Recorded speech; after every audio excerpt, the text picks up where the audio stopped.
আসসালামু আলাইকুম ওয়া রাহমাতুল্লাহি ওয়া বারাকাতুহু। ওয়া আলাইকুম আসসালাম। ইন্নাল হামদালিল্লাহ নাহমাদুহু ওয়া নুসাল্লি আলা রাসূলিল কারীম, আম্মা বা'দ।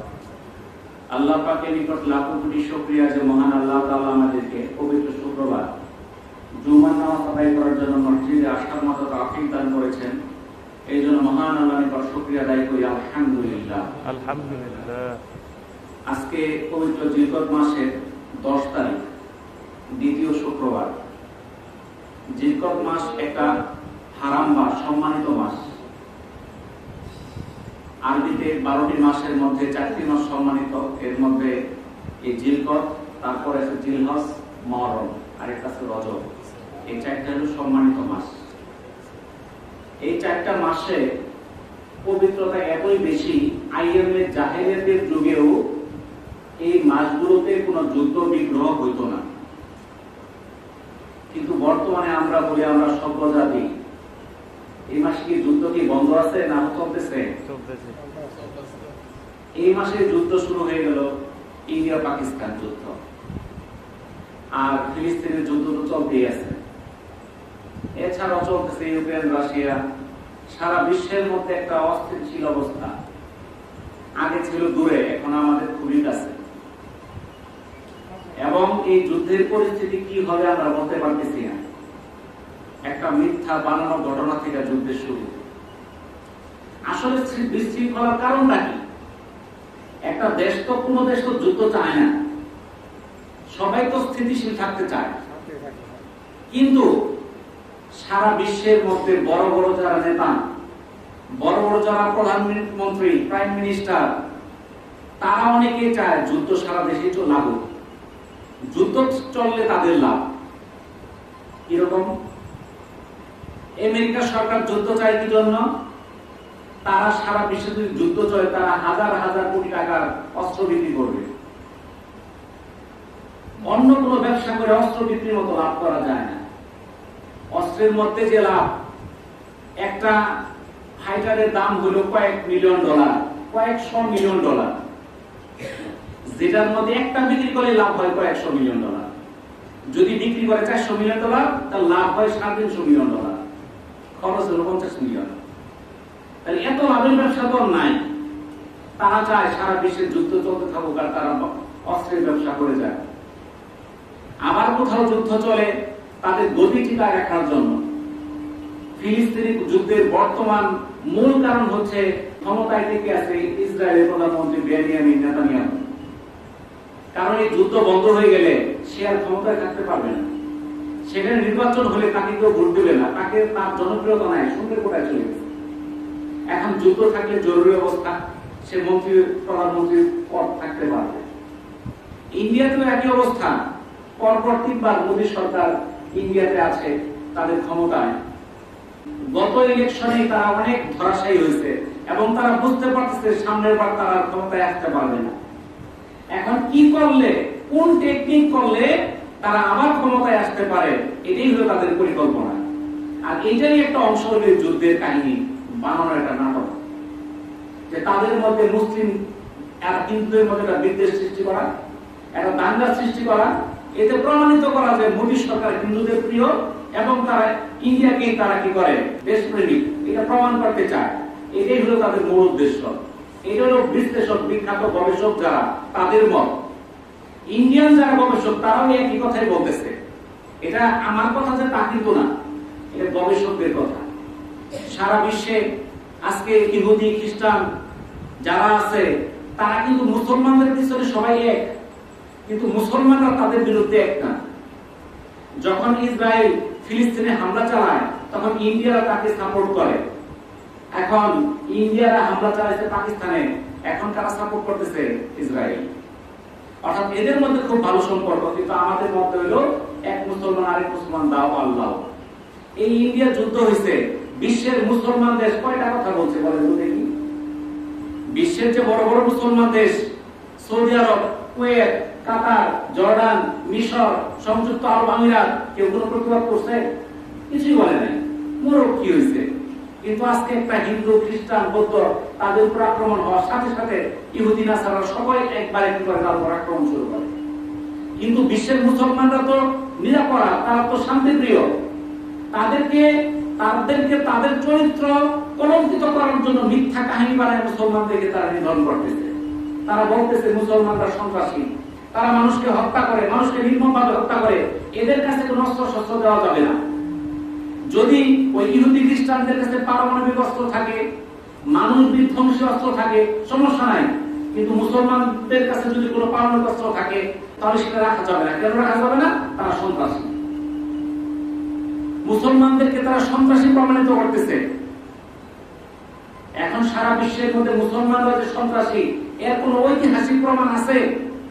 আপনারা দেখেন, চিন্তা করে, সারা বিশ্বে যত রকম হত্যাকাণ্ড যা কিছু হয়েছে, এর মধ্যে এই সব কিছুর হোতা কিন্তু এই ইহুদি খ্রিস্টানরা, এই মুসলমানরা না।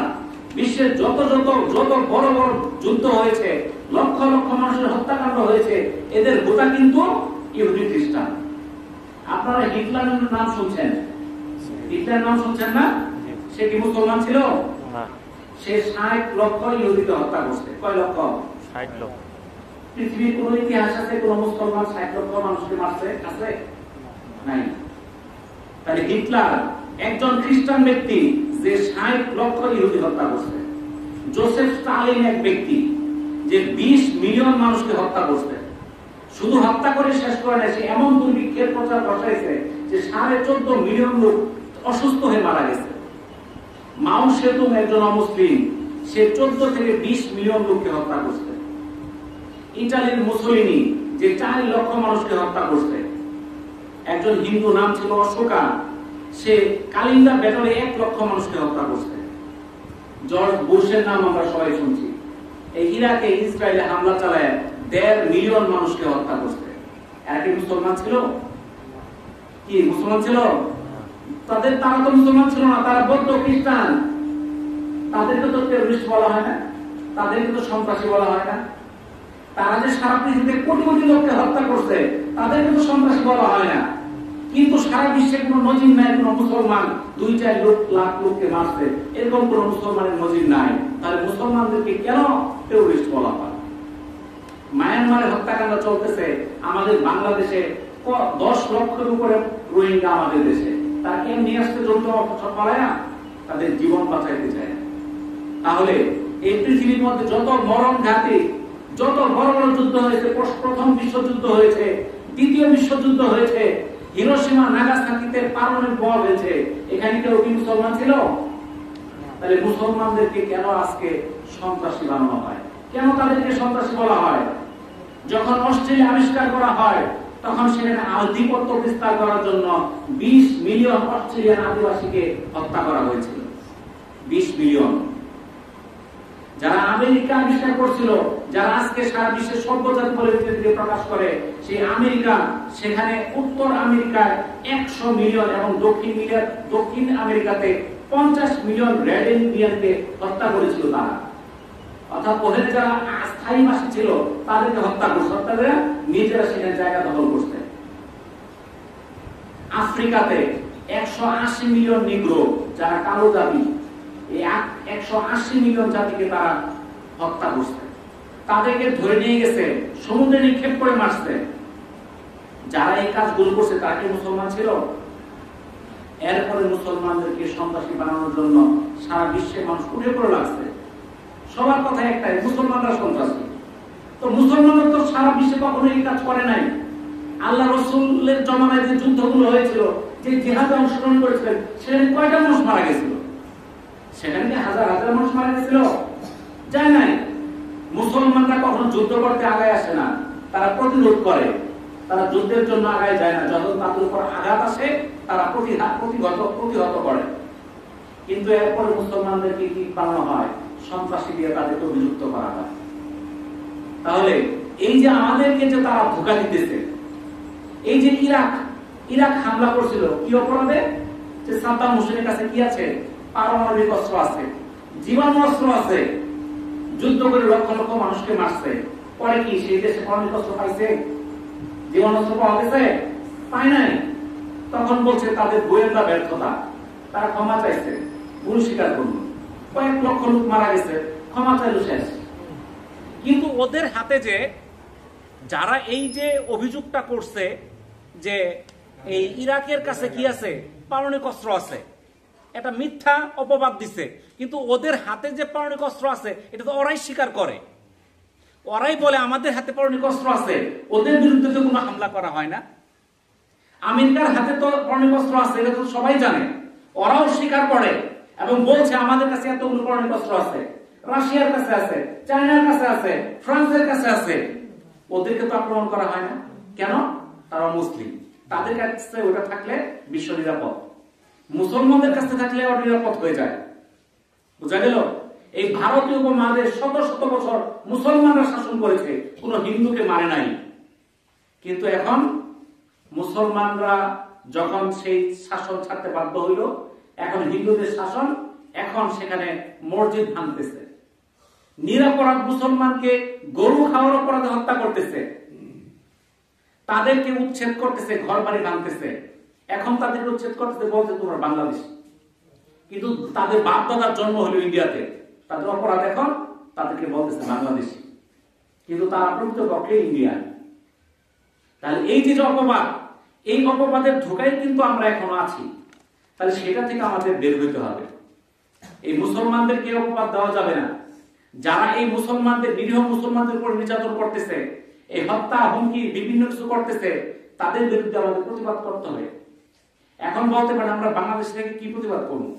আমাদের তো প্রতিবাদ করার কিছুই নেই, আমরা যুদ্ধ করতে পারবো না।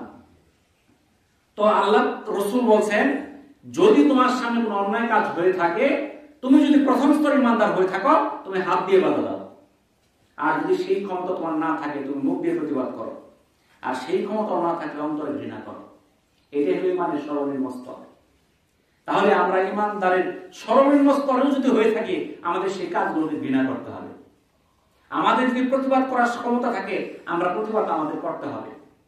সেই দিকে আমরা চেষ্টা করব যে ইন্ডিয়া এবং ইসরায়েল, এই দুইটা দেশ, এই সম্পর্কে বিশ্বের যে ইতিহাস, যেটা আল্লাহ রাসূল ভবিষ্যৎবাণী করে গেছেন, সেই ভবিষ্যৎবাণী অনুযায়ী শেষ দুইটা যুদ্ধ হবে এই ভারতীয় উপমহাদেশ আর সেই শাম দেশ।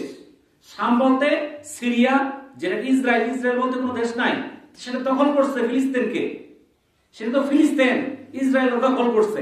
ইসরায়েলের তো কোনো বাড়ি ঘর ছিল না, তারা তো ছিল কি যাযাবর, ঘুরে ঘুরে খাইতো, তাদেরকে আশ্রয় দিচ্ছে থাকার জন্য। এখন থাকার জন্য দিচ্ছে জায়গা, এখন তারা বলে এটা আমার দেশ। কিন্তু ইতিহাস দেখেন, তাদের কি সেখানে কোনো বাড়ি ছিল? তারা তো ছিল যাযাবর। মানুষ বলে না ওই যে ঘর জামাই না রাখছে, আমরা সব গোষ্ঠী খেলে মালিক হয়ে গেছে, এরকম হয় কি নাই?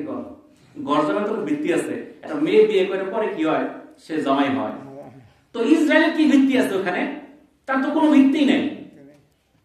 তাহলে তারা এই জায়গা দখল করছে, তারা জায়গা দখল করে এখন মুসলমানদের অত্যাচার, নির্যাতন, নিপীড়ন করতেছে। তো এই যে ইসরায়েল, তাদের যে যুদ্ধ, শাম দেশের যে যুদ্ধ, সেই যুদ্ধ শাম বলতে সিরিয়া, ফিলিস্তিন, যেখানে এখন ইসরায়েল আছে, জর্ডান আছে, মিশর আছে, এই এরিয়া নিয়ে যে মহাযুদ্ধ হবে, একটা যুদ্ধ, আর একটা যুদ্ধ হবে এই গাজওয়াতুল হিন্দ। এই গাজওয়াতুল হিন্দ, এই যুদ্ধের, এই গাজওয়াতুল হিন্দের সূচনা কিনা এটা আমরা জানি না, এটা আল্লাহ তাআলাই ভালো জানে।